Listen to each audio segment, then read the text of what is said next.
Hello everyone, मेरा नाम ज़ाहिद बशीर है और आज के वीडियो में आप बात करने वाले हैं हम कि जो अब एनवायरनमेंट क्रिएट करते हैं अपने सिस्टम में कोई भी सॉफ्ट कोई भी प्रोग्राम रन करने के लिए मशीन लर्निंग प्रोग्राम। सो एनवायरनमेंट जो हम बनाते हैं वर्चुअल एनवायरनमेंट, वो किस लिए, ताकि लाइब्रेरीज के बीच में कॉन्फ्लिक्ट ना हो। तो आज के वीडियो में हम सीखेंगे हम एनाकोंडा में कैसे अपना एनवायरनमेंट बनाएं, और अगर आपके पास CPU बेस्ड सिस्टम है तो CPU पे कैसे हम एनवायरनमेंट क्रिएट करेंगे। अगर आपके पास GPU बेस्ड है तो GPU बेस्ड आप एनवायरनमेंट कैसे क्रिएट कर सकते हैं, और आप कैसे GPU को यूज़ कर सकते हैं और आप कैसे CPU को यूज़ कर सकते हैं। ठीक है, अगर आपके सिस्टम में ऑलरेडी कोई एनवायरनमेंट है तो आप कैसे वो चेक कर सकते हो। तो ये करने के लिए हम यहाँ पे पहले अपने कोंडा में एक एनवायरनमेंट बनाएंगे, और फिर उस कर्नल को हम कैसे रिफ्लेक्ट करेंगे जुपिटर नोटबुक में। ठीक है, तो चलो स्टार्ट करते हैं वीडियो। आप वीडियो में बने रहिए, वीडियो को एंड तक देखिए, आपको समझ आ जाएगा कि हम कैसे एनवायरनमेंट को क्रिएट करते हैं अपने कोंडा में। ठीक है, तो सबसे पहले इसके लिए आपके सिस्टम में होना चाहिए एनाकोंडा सॉफ्टवेयर। ठीक है, एनाकोंडा सॉफ्टवेयर ऑनलाइन इंस्टॉल कर सकते हो। उसके बाद ही आपके पास एनाकोंडा प्रॉम्प्ट आ जाएगा। तो मैं आपको यहाँ पे दिखाता हूँ, मैं स्क्रीन पे लेके। तो सबसे पहले आपको यहाँ पे मैं दिखा दूँ आपके पास कौन सा सॉफ्टवेयर होना चाहिए। आपके पास होना चाहिए anaconda navigator, you can see here. तो ये आपके पास ज़रूरी होना चाहिए।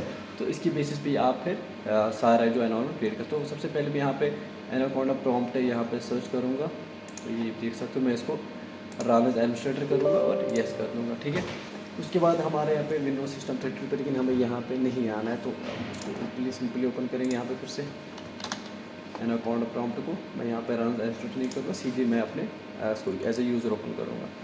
उसके बाद यहाँ पे मुझे चेंज डायरेक्टर करनी है, तो मैं यहाँ पे करूँगा CD, वो मुझे डेस्कटॉप यहाँ। ठीक है, डेस्कटॉप, ओके, एंटर। ठीक है, अगर आपको यहाँ पे ये नहीं आया तो LS करके आप चेक कर सकते हो कि अभी मेरे जो डेस्कटॉप है कौन सी फाइल है। तो उसके बाद यहाँ पे एक फोल्डर बनाएंगे हम MKDIR, एक में एक डायरेक्टरी बनाएंगे जिस पे हम सारा सिस्टम का पहले CPU के लिए बनाएंगे, उसके बाद GPU के लिए बनाएंगे। तो मैं यहाँ पे करके MKDIR, फिर उसके यहाँ पे मैं एक फ़ोल्डर का नाम रखूँगा CPU। ओके, तो मेरा CPU फोल्डर बन गया। तो अब मैं डायरेक्ट उसमें मूव करूँगा CD CPU। ठीक है, अब मैं आगे CPU फोल्डर में आप चेक कर सकते हो। तो यहाँ पे मैं सारा काम अब करूँगा। तो क्या करना है, सबसे पहले आपको क्रिएट एनवायरनमेंट करना है। तो CPU के लिए मैंने सारी फाइल्स बना के रखी। तो CPU के लिए आप क्या एनवायरनमेंट क्रिएट करेंगे, यहाँ पे आप देख सकते हो ये फाइल्स है। तो फॉर CPU हम यहाँ पे देखेंगे, ये मैं यहाँ पे कमांड कॉपी करता हूँ और इसको मैं आपको समझाऊंगा कमांड क्या है। ठीक है, तो यहाँ पे पेस्ट करो। ठीक है, अब यहाँ पे क्या है, आप देख सकते हो कॉन्डा क्रिएट ही कमांड है। ये जो एंड डैश है, उसके बाद जो torix.cpu, ये मेरा एनवायरनमेंट नेम है। मैं उसको चेंज भी कर सकता हूँ। तो मैं यहाँ पे रख सकता हूँ फॉर एग्जांपल अपने नाम से, फॉर एग्जांपल z.cpu मैंने क्यों रखा, ताकि हमें पता चले जो एनवायरनमेंट है ये हमने CPU के लिए क्रिएट किया। ठीक है, उसके बाद में जो पाइथन का वर्जन दिया है 3.10 y करके, मतलब यस, इसको इंस्टॉल कर दो। उसके बाद यहाँ पे मैं हिट एंटर करूँगा। आप देख सकते हो यहाँ पे ये वर्क कर रहा है। तो थोड़ा सा टाइम लेगा ये इंस्टॉल होने में, और उसके बाद जो दूसरी कमांड है वो भी हम रन करेंगे। तो आप इसको देखो, अब हमारा यहाँ पे जो इंस्टॉल हो रहा है पाइथन 3.10, और उसके बाद यहाँ पे जो हमारा हो गया है एक्टिवेट। ठीक है, अब इसको एक्टिवेट कैसे करना है, तो कमांड है यहाँ पे कोंडा एक्टिवेट। ठीक है, उसके बाद आपको वही आपका जो एनवायरनमेंट नेम था वही डालना है, Z डैश करके CPU। ओके, तो यहाँ पे आप देख सकते हो पहले यहाँ पे आ चुका है। तो मतलब अब मैं अपने एनवायरनमेंट पे आ चुका हूँ। ठीक है, अब मुझे जो भी फाइल्स लाइब्रेरी यहाँ पे जो भी मॉड्यूल मुझे इंस्टॉल करनी होगी या मुझे जो भी फाइल्स डाउनलोड करनी होगी, तो वो मुझे इस एनवायरनमेंट में होगी, ताकि मुझे अगर दूसरा फिर कोई प्रोग्राम रन करना होगा तो कॉन्फ्लिक्ट नहीं हो जाएगा यहाँ पे। तो यहाँ पे आ गया। उसके बाद मुझे क्या करना है, उसके बाद मुझे जो आपके बाकी सारी फाइल्स को इंस्टॉल करना है वो मैंने यहाँ पे दिया। मैं आपको ये फाइल प्रोवाइड कराऊंगा। देखो, उसके बाद यहाँ पे कॉन्डा एक्टिवेट। ठीक है, उसके बाद मुझे करनी है टॉर्च वर्जन्स, जो मुझे GPU के लिए चाहिए। उसके बाद मुझे कर्नल को, जो मुझे IPy कर्नल है, उसको मुझे रिफ्लेक्ट करना है वो भी। तो सबसे पहले मैं ये कमांड यहाँ से कॉपी कर लूँगा। तो इससे मैं जो CPU वाला वर्जन PyTorch के यहाँ पे इंस्टॉल करूँगा। ठीक है, तो इसको मैं यहाँ पे पेस्ट कर दूँगा। कॉपी नहीं हुआ, फिर से कॉपी करते, उसके बाद से कॉपी करेंगे और यहाँ पे पेस्ट कर देंगे। तो यहाँ पे एंटर कर दूँगा मैं। तो यहाँ पे ये इसका वर्जन CPU वाला वर्जन इंस्टॉल कर देगा। ठीक है, तो थोड़ा सा टाइम लेगा। तो दोस्तों, तब तक अगर आप मेरे चैनल पे नए हो तो चैनल को सब्सक्राइब करो। अगर पेज पे देख रहे हो तो पेज को फॉलो करना मत भूलिएगा। टेक्सैट नाम से चैनल और दोनों चीज़ें। तो यहाँ पे आप देख सकते हो ये यहाँ पे इंस्टॉल हो रहा है, तो इसमें कुछ टाइम लेगा। तो उसको इंस्टॉल करने के बाद उसके बाद हम आपको दिखाऊंगा मैं कि मैं इस कर्नल को कैसे रिफ्लेक्ट करूँगा जुपिटर नोटबुक में, वो भी आपको देखने को मिलेगा। ठीक है, तो तब तक आप वीडियो को एंड तक देखना पूरा, क्योंकि आपके पास इंटरनेट कनेक्शन भी अच्छा खासा होना चाहिए, तब जाके फाइल इंस्टॉल होगी अच्छे से। तो अगर आप वीडियो को एंड तक देखोगे तब आप समझ पाओगे कि हम कैसे एनाकोंडा में प्रॉम्प्ट या किसी और जगह आपको अगर एनवायरनमेंट क्रिएट करना होगा, वर्चुअल एनवायरनमेंट आप कैसे क्रिएट कर सकते हो और आप उस एनवायरनमेंट में अपना काम कैसे कर सकते हो। तो जो वर्चुअल एनवायरनमेंट क्रिएट करते हैं, इसका रीज़न यही है कि ताकि अगर हम डिफरेंट वर्जन, फॉर एग्जाम्पल यहाँ पे मैं आपको नमपाई के डिफरेंट वर्जन होते हैं, आपको कौन सा वर्जन चाहिए आप अपने उस एनवायरनमेंट में वो वर्जन इंस्टॉल कर सकते हो। अगर आप बेस में करोगे तो वहाँ पे डिफरेंट वर्जन्स होंगे, आपने नमपाई का 2.1 किया 1. वहाँ पे कॉन्फ्लिक्ट आ जाएगा, वो बोलेगा कि लाइब्रेरीज मिसमैच हो रही है यहाँ पे, यहाँ पे जो नमपाई की जो ये है फॉर एग्जांपल वर्जन ये मिसमैच हो रहा है। आपका जो भी ओपन सी है वो फॉर एग्जांपल नमपाई 1.21 को कर रहा है सपोर्ट, लेकिन आपके पास नमपाई 1.2 है, तो यहाँ पे एक कॉन्फ्लिक्ट आ जाता है। ठीक है, इसलिए हम अलग अलग एनवायरनमेंट क्रिएट करते हैं आपके फाइल्स को जो भी वर्जन चाहिए। और कॉन्डा कमांड से क्या होता है, हमेशा कॉन्डा कमांड जब हम यूज़ कर रहे हैं तो वो हमें जो हमारे पास ऑलरेडी फाइल्स होगी उनका सेम वर्जन देता है, जो उसको सपोर्टेड वर्जन है, वो कोई दूसरा वर्जन इंस्टॉल नहीं करता है। ये आप इसमें देख लें। तो यहाँ पे देखो हो गया हमारा कंप्लीट।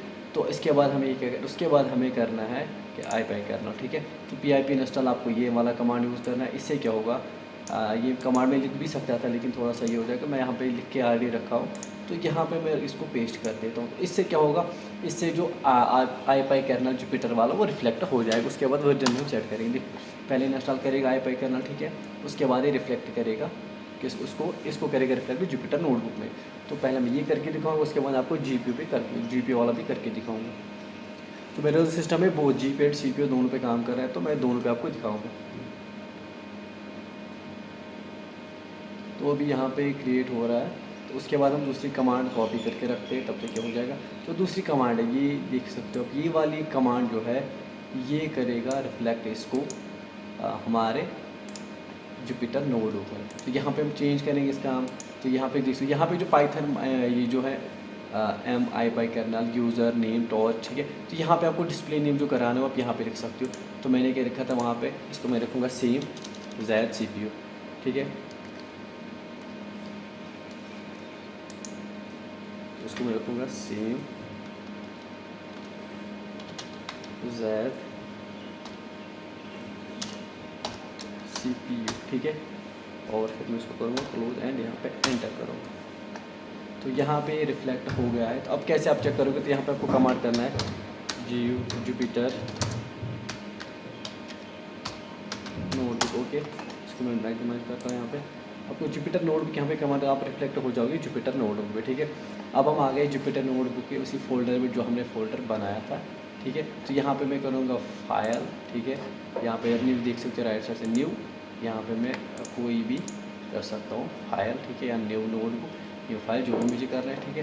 तो यहाँ पे मैंने न्यू नोटबुक किया, तो यहाँ पे मैं नाम रखूँगा। अब मैंने जो करना, देखो ये मैंने वहाँ पे बनाया था Z.CPU, तो यहाँ पे मैं आ चुका हूँ। तो यहाँ पे मुझे ये सिलेक्ट करना है और यहाँ पे सिलेक्ट करना है। उसके बाद जो भी आपका सारा काम होगा वो आप यहाँ पे जुपिटर नोटबुक में कर सकते हो। जो भी फाइल्स आपको इंस्टॉल करनी होगी, जो भी आपको 9.9 वर्जन चाहिए, जो भी आपके प्रोग्राम के लिए, जो आप काम कर रहे हो किसी भी प्रोजेक्ट पे, उसकी जो फाइल्स हो आप यहाँ पे इंस्टॉल कर सकते हो, आपको कॉन्फ्लिक्ट नहीं आ जाएगा, ठीक है। तो ये रहा CPU के लिए। अब हम करते हैं यही सेम चीज़ GPU के लिए। तो मैं वापस जाता हूँ, यहाँ पे मैं एनाकोंडा को यहाँ पे क्लोज़ करता हूँ। पहला मैं इसको क्लोज़ करता हूँ, यहाँ पे Ctrl+C करके इसको क्लोज़ करते हैं, ठीक है। तो यहाँ पे मैं इसको पूरा ही क्लोज़ करूँगा, फिर से मैं आऊँगा वापस यहाँ पे एनाकोंडा पे, ठीक है। यहाँ पे देखो, तो अब यहाँ पे आए हैं एनाकोंडा प्रॉम्प्ट, ठीक है। तो देखो अब आपको यहाँ पे क्या करना, अगर आपको चेक करना है कि आपके सिस्टम में कितने एनवायरनमेंट्स ऑलरेडी है इंस्टॉल्ड, तो वो कर सकते हो। इसके लिए कमांड है कोंडा info स्पेस -envs, ठीक है।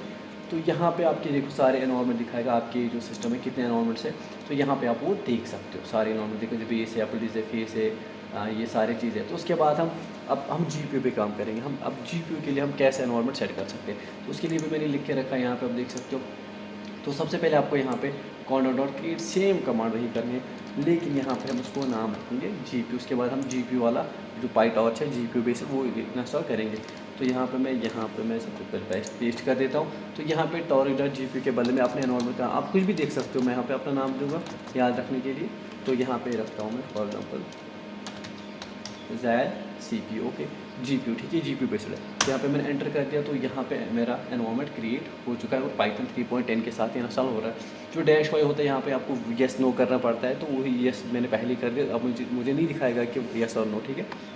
हाँ, हो गया। इसके बाद से एक्टिवेट करेंगे, सेम कमांड कमांडा एक्टिवेट एंड क्या था नाम उसका, ज़ैड GPU। ओके, हो गया हमारा एक्टिवेट। देखो अब हम आ गए किस पे, इस पे।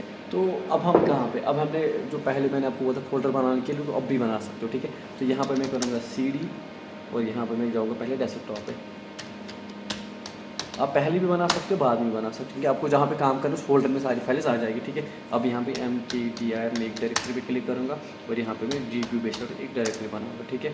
एंटर कर दूँगा और GPU बेस्ड डायरेक्टरी बन के अब मैं CD कमांड से मूव करके वहाँ पे GPU में जाऊँगा, CD GPU, ठीक है। आया मैं इस डायरेक्टरी में, ठीक है। अब क्या करना है मुझे, अब मुझे जो भी फाइल इंस्टॉल करनी है वो इधर पे करनी है, ठीक है। अगर आप मुझे कोई फोल्डर बनाने, कोई डेटा सेट लेना है, तो मुझे इसी फोल्डर में रखना है, फिर मैं यहाँ से उसको एक्सेस कर पाऊँगा।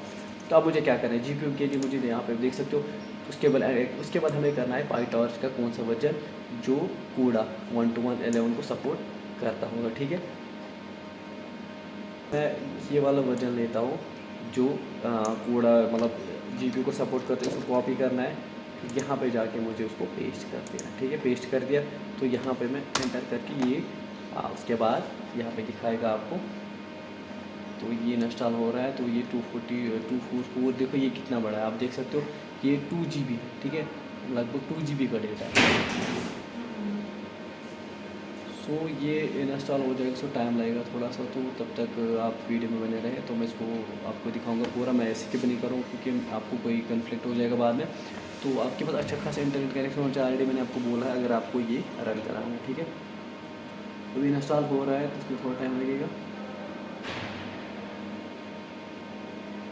तो गाइस सक्सेसफुली हमारा जो यहाँ पे इंस्टॉल हो चुका है। उसके बाद जो हमें दूसरी फाइल इंस्टॉल करनी है, वो जैसे हमने मैं आपको पहले ही बोला, हम कैसे IPy कर्नल को यहाँ पे रिफ्लेक्ट कराएंगे अपने जुपिटर नोड पे। तो वो ये फाइल उसके लिए, तो यहाँ पे मैं क्लिक करके एंटर कर दूँगा, तो यहाँ पे जो IPy कर्नल को यहाँ पे इंस्टॉल कर देगा। उसके बाद हम दूसरा कोड को पेस्ट करके उसको रिफ्लेक्ट कराएँगे अपने जुपिटर नोड पर। तो यहाँ पर मैं ये कॉपी करके यहाँ से मैं कॉपी कर लूँगा, ठीक है, और यहाँ पे मैं इसको पेस्ट कर दूँगा, ठीक है।